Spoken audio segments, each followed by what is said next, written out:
Headmaster Dr. McEwen, Deputy Headmaster Mr. Davies, invited guests, staff and fellow students. I'd like to take this time to talk to you about our theme, footprints. Not just any footprints, however, your footprints, our footprints. The legacy we leave for all to see. The legacy we leave Hutchins and the legacy that Hutchins leaves. Firstly, I'd like to share a story about myself. Through my time at Hutchins, I'd never really strived to be a leader. I always thought of myself as a follower, or someone who just did what they had to get by.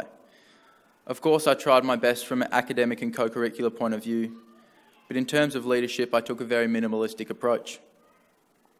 In Year 6, I didn't apply for any type of house leadership positions. I only tried to get into the middle school council in grade 8. And I didn't really give much thought to the SRC until Year 11. And to be honest with you all, I really didn't think I was good enough for any of this until that time in Year 11.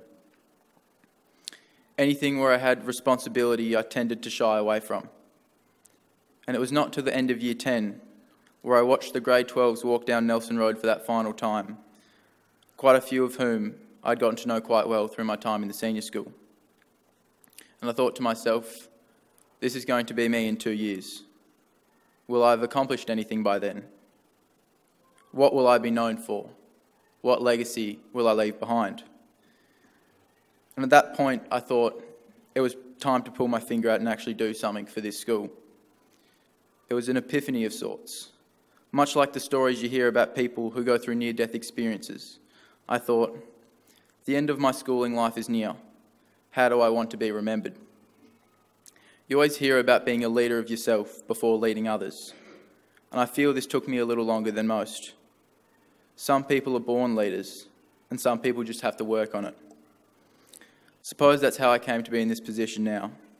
Of course, I knew there were going to be hard times and responsibilities that came with this position, and much like with this speech, the only real option is to embrace it and not shy away from it. And I can tell you it's not exactly what I'd call fun being up here. But like many things in life where you get nervous, you feel better once you're doing it or when you've done it.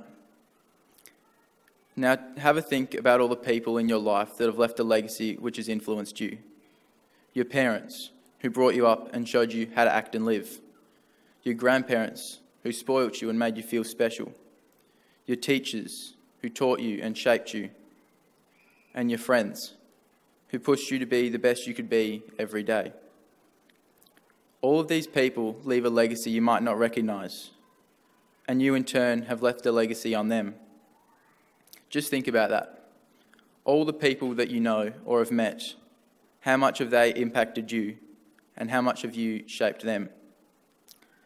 Vivit post funerea virtus directly translates to virtue lives after the funeral, more commonly known as character lives on after death. I think this is possibly the best definition of legacy you could hope for. The virtues that you embody during your life are remembered after you die, and the school helps instill those virtues within us. We came to this school as boys and will leave as men, and on that journey footprints are left behind. All of the values and morals that have been implanted on us. This is the impact this school has had on us, and now it's our turn as boys to leave an impact on this school.